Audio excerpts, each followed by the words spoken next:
Happy 4th of July, everybody. The Marlins have a huge series against the Brewers.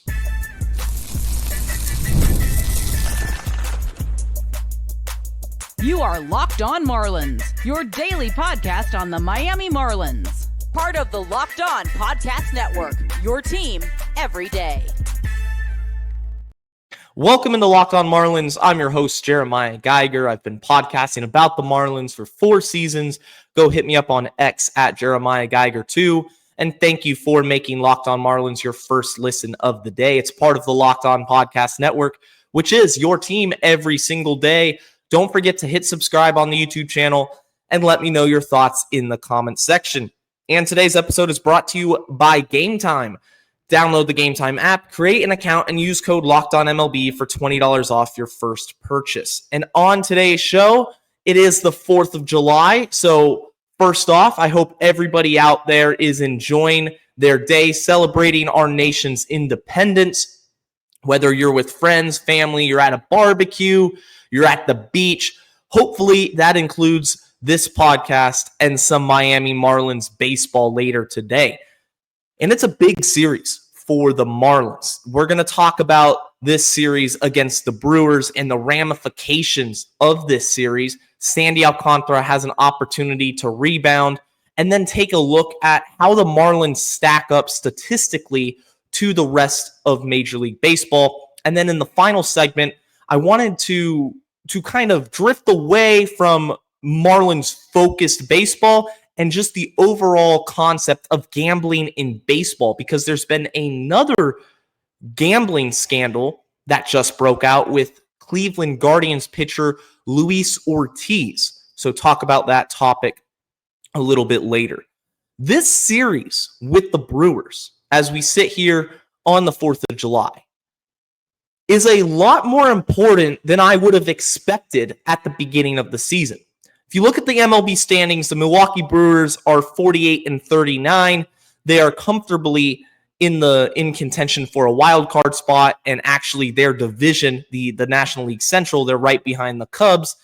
And the Marlins are 6.5 games out of a wild card berth. They're at 39-46. Of course, they're the hottest team in baseball right now, having won 9 out of their last 10. And very easily, it could have been 10 straight. If a couple things broke their way in the middle game of that Twins series, we're looking at the Marlins with a 10-game win streak. That's how well they've been playing over the last couple of weeks. Now, this Brewers series, the ramifications of it are huge. I mean, the Brewers are a very good baseball team. They're most likely going to be playing October baseball. The Marlins don't have those external expectations upon them. Nobody expected the Marlins to be sitting here in July, early July, 6.5 games out of the wild card. I would have probably expected them to be way further down in the standings, but here we are. That's what winning does. Winning heals a lot of pain. Winning creates a sense of excitement and optimism that, for Marlins fans, we've been striving for years. 2023 was so much fun because the expectations of that team being a playoff contender and ultimately reaching the postseason, they were non-existent. And in the big 2025, the expectations were non-existent. I'm not saying that the Marlins are, going to go all in and cash in their chips at the trade deadline and make a postseason push. I don't want them to, trade their blue chip prospects and become buyers at the deadline. Nor do I think that the Marlins are going to be in a position to trade a guy like Thomas White. In order to trade one of those top prospects and really mortgage your future, you have to be a true contender, like the Detroit Tigers, where this is your World Series window. You're the Philadelphia Phillies, go out and take it. But I'm not the type of fan, I'm not the type of podcaster that wants the Marlins just to roll over and sell everybody if there's a chance to shock the world and make the playoffs. And right now, as I'm recording this, you have 3 games against the Brewers, and then next week, 4 against Cincinnati, who's ahead of you in the standings, and then 3 against the Orioles. These are all winnable series, and the Marlins can continue climbing in the standings and enter wildcard contention. It's a possibility. It is a legitimate possibility that the Marlins shock the world. What that means for the trade deadline, I think it would mean adjusting your approach. Instead of selling everybody with value, like Peter Bendix did last year, now you make calculated trades that help you both now and in the future. For example, Edward Cabrera. I've talked about him. He's been awesome this season. Do you trade Edward Cabrera if you're sitting there 3.5, 4 games out of a wild card when you have 3 more years of control? Unless the offer just blows you away and it's a overpay in the highest sense of the word, then you don't make that deal. You might trade a expiring contract if you can find a suitor for Cal Quantrill. You might trade, a bullpen piece here and there, not named Ronnie Enriquez, who I think can be solidified as the Marlins closer. But I don't think you just wave in the white towel completely. You make smart trades based on where you are in the standings and what the return is back. If you can get immediate help, major league ready help, like Trevor Rogers last season with Connor Norby and Kyle Stowers, that's a trade you can consider making. But it all starts with this Brewers series. And for the Marlins, it starts with Sandy Alcantara. And there's a lot of time left from now until the trade deadline where the location of the Marlins in the standings is going to be a lot more evident and how close they are to a wild card berth. Sandy Alcantara last game against the Diamondbacks, his last start, he got roughed up. 6 innings, 7 earned runs.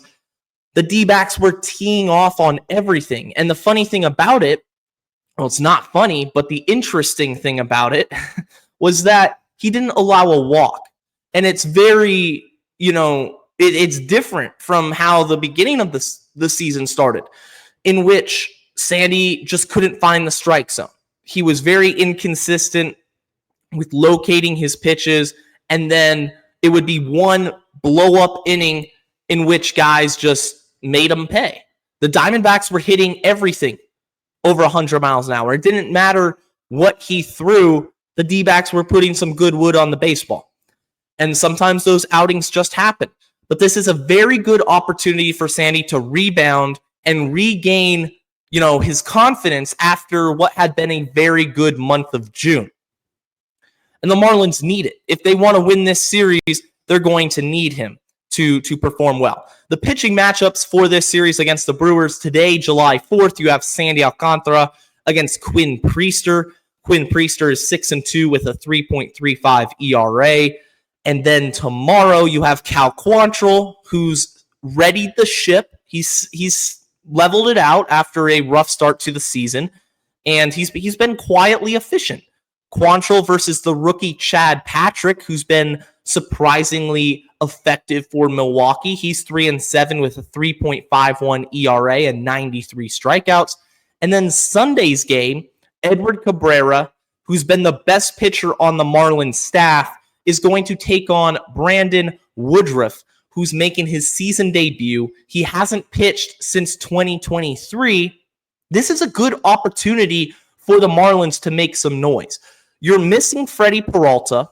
He pitched against the Mets. You're missing Jacob Mezorowski, who's just electric and has some of the best stuff, if not the best stuff, in Major League Baseball. The Marlins have another series in which I could see them winning it. Like, you have Sandy. He wants to get back out there. I know he's had a rough year, but if he can kick off July 4th with a bang and start the fireworks early, I'm going to be ecstatic. Then you have Edward Cabrera in the rubber match. Those two pitchers alone give me confidence in the Marlins' chances. And the way the lineup's been swinging it these last couple of weeks, I know it slowed down against the Twins, but they still showed some power. Agustin Ramirez hit a bomb. Kyle Stowers had a couple of home runs in that series. This Marlins team, if they win 2 out of 3 next week, it becomes real interesting. What I want to see from Sandy, just to tie a bow on the Sandy Alcantara discussion for today. What I want to see Sandy against the Brewers, I really want to see him just locate his secondaries well and then mix in the sinker just at the bottom of the zone. Avoid the four seam, go sinker heavy, get back to being the ground ball pitcher that you were before. For Edward Cabrera in his start against the Twins this week, he completely ditched the four-seamer and was sinker heavy. And that's what I think Sandy Alcantara has to do. Go sinker heavy, mix in the curveball, go change up and slider. And there you go. And make the Brewers beat you. Don't beat yourself. If the Brewers beat you like the Diamondbacks beat you, then you tip your cap. You know, you just got hit hard. But don't go back to being a pitcher that is inconsistent with his command and gives the Brewers free chances to score runs. Coming up next, how do the Marlins stack up to the rest of the league statistically? Is it wild what I'm talking about? Where if the Marlins continue to play good baseball, they could conceivably be in wild card contention. I don't think it's crazy. I'm going to talk about how the Marlins stack up to the rest of the league right after this. We've all been there, logging on early and waiting forever for concert tickets to go on sale, only to lose your spot for a show you've been dying to see. Live music should be about making memories, not dealing with the stress of ticket shopping. And that's where Gametime comes in. Gametime makes getting concert tickets faster and easier than ever. Prices actually drop as it gets closer to game time, and you can save up to 60% off with their killer last-minute deals. If you're like me, you want to know exactly what the view is going to be before you buy your ticket, and that's what Gametime provides. The app shows you a panoramic seat view, so there's going to be no surprises. And my favorite part about Gametime when I'm buying tickets is there's no hidden fees. You know exactly how much you're going to pay at checkout with the all-in pricing feature. So, take the guesswork out of buying concert and show tickets with Gametime. Download the Gametime app, create an account, and use code LOCKEDONMLB for $20 off your first purchase. Terms apply. Again, create an account and redeem code LOCKEDONMLB for $20 off. Download the Gametime app today. Last-minute tickets, lowest price, guaranteed. If you're watching on the YouTube channel, do me a favor, hit that subscribe button, hit that like button for me real quick. It helps me out a lot here on the channel. And if you're watching on Spotify or Apple, the best thing you can do, rate 5 stars and leave a positive review. How do the Marlins stack up to the rest of the league statistically? So going into the season, I thought that the weakness of this team was clearly going to be the lineup. And now, this was before the emergence of Kyle Stowers. Kyle Stowers wasn't a certainty to make the opening day roster, and now he's most likely going to be the Marlins all-star representative. The rest of the lineup has been good too. If you look at batting average, the Marlins are 9th in batting average. They have a .254 clip as a team. You go to runs scored, of course, which is the most important thing. You want to see them do a little bit better. Right now, they're sitting at 360 runs scored. That's good for 20th in Major League Baseball, but it's ahead of teams like the San Diego Padres, like the Atlanta Braves, like the Texas Rangers, and it's right behind teams such as the Astros or the Giants, teams that are going to be competing deep into this season and have expectations of playing postseason baseball. Overall, offensively, for the Marlins, I've loved the emergence of Stowers. I think Otto Lopez is showing that he's no placeholder in the Marlins middle infield. That when you couple his elite defense, and now he's moved to shortstop, which I think is a perfect fit for him, and Xavier Edwards moving to second base. When you couple that defense with his hit tool and a little bit more power as he's showing more pop over the last couple of weeks, then the Marlins really have a interesting and exciting young offensive core. Otto Lopez right now hitting .253 and OPS over 700 with 8 bombs and 41 ribbies. And I would be hard-pressed to find somebody else that is more consistent and delivers in the clutch like Otto Lopez does. Kyle Stowers. How great has Kyle Stowers been for this team? I mean, he just continues to defy the odds. You know, somebody that couldn't hit the fastball a season ago and now is just tearing it up on his way to being the first All-Star be the representative for the Marlins. If I can get the words out. He's hitting .283 with an OPS of 871 with 15 bombs.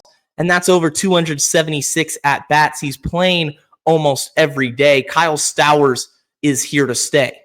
Augustin Ramirez, the emergence of Augustin Ramirez.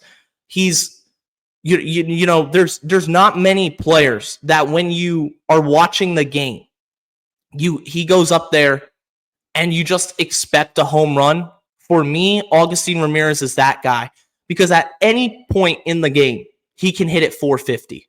The dude is a monster. He has Stantonian-esque power. I remember watching Giancarlo Stanton and the moonshots he hit and the way he made it look so easy. That's what Augustin Ramirez does with his swing. It's just easy. It's fluid. The power is legit. Wrapping up the offensive talk, let's talk about doubles. We talk about homers, and the Marlins have struggled in the power department for years. It's nothing new. That's why Kyle Stowers, Augustin Ramirez have been huge for this team. Otto Lopez showing a little bit more pop. Marlins are 9th in doubles. I'll take extra base hits any day of the week. And that's why overall, when you walk a little bit, and I'd like to see the walks increase right now, the OPS for this team, on base plus slugging, it's over 700 as a group. And that's a positive. They're middle of the pack, 16th in Major League Baseball in OPS.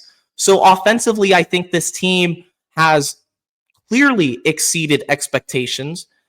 And the individual studs of this lineup are only going to get better. They're going to continue developing and growth as individual players. I love what the Marlins have been doing offensively over these past couple of weeks. Everybody throughout this lineup is contributing. Everybody is battling, and they're not giving away at-bats. They have a good, sound approach at the plate. Now, moving on to the pitching staff, and this is where you have to take things with a grain of salt. You have to look at these numbers and understand where the Marlins were before and where they are right now.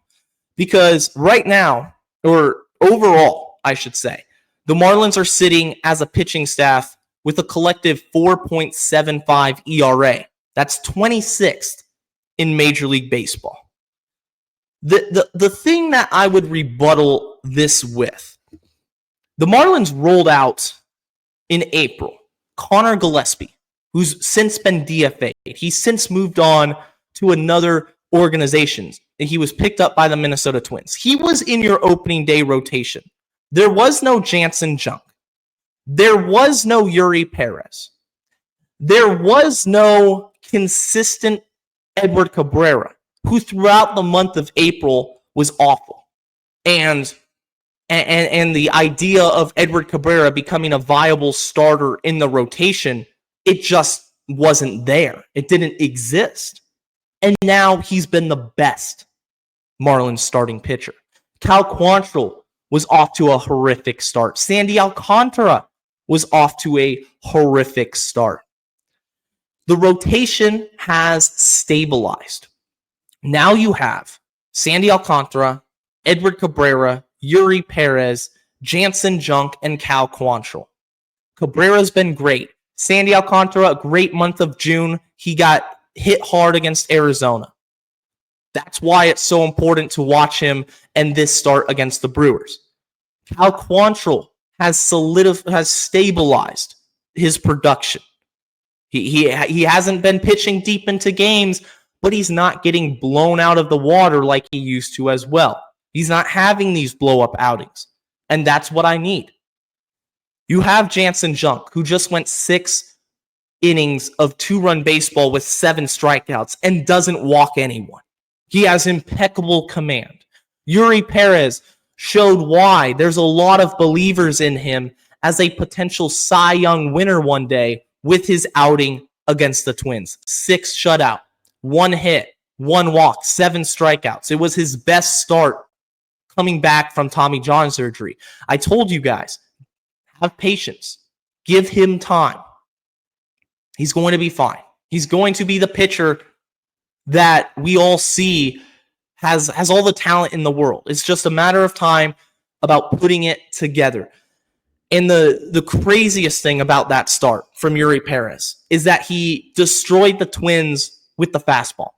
It was just one pitch, a 98, 99 mile an hour four-seamer with a ton of movement that the Twins hitters had no answer for. All in all, this rotation has stabilized itself, where I can look the rest of the season, and unless there's trades, and that's very much a possibility, Sandy Alcantara could still get traded, Edward Cabrera could still get traded, but on paper, this is a decent rotation. This is a very decent rotation. All these guys can beat you. Yuri Perez can dominate an entire lineup.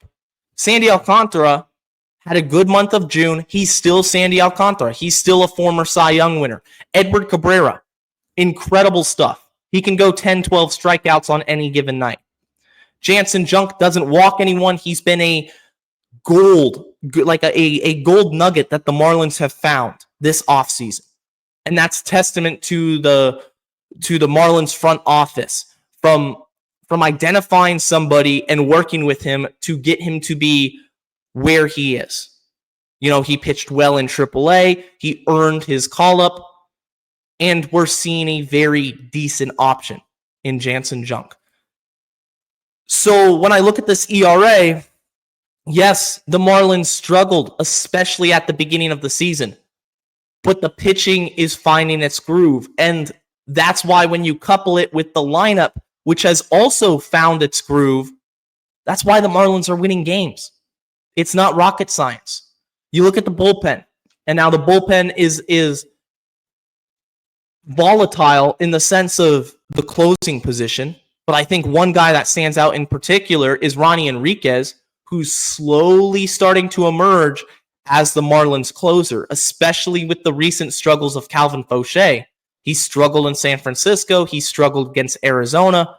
Ronnie Enriquez picked up 2 saves against the Twins, and then he also got a save against the Diamondbacks. Anthony Bender's had a good year. The pitching isn't as bad as people are making it out to be. Yes, the overall numbers don't look great, but they've improved, they've stabilized, and it's exciting moving forward, especially with where the Marlins are right now in the standings.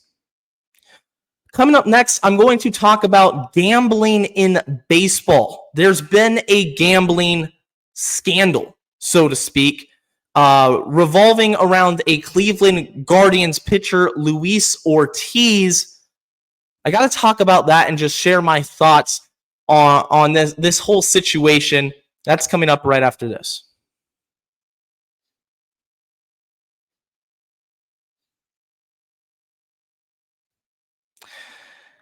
If you are an everyday listener to Locked On Marlins, I appreciate you being part of the Locked On Marlins crew. Share the podcast with your friends, with anybody that cares about Marlins baseball Monday through Friday. Locked On Marlins is your place to be.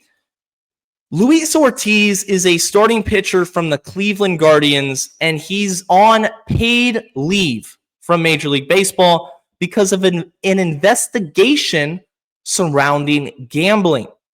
I'm going to read this from CBSSports.com. A betting integrity firm flagged 2 individual pitches from Ortiz, according to ESPN. The first was June 15th, when Ortiz's first pitch of the second inning to Randy Arozarena was not close to the strike zone.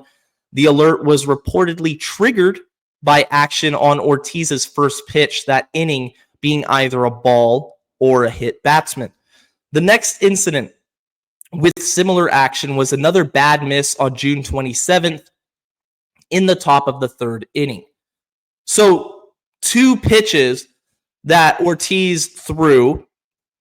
Obviously, with all the technology these days, they were flagged because of betting action against those particular pitches, and then they were obviously balls, and one of them was a horrific miss. He just yanked a slider. It wasn't even close to the zone if you watch the video.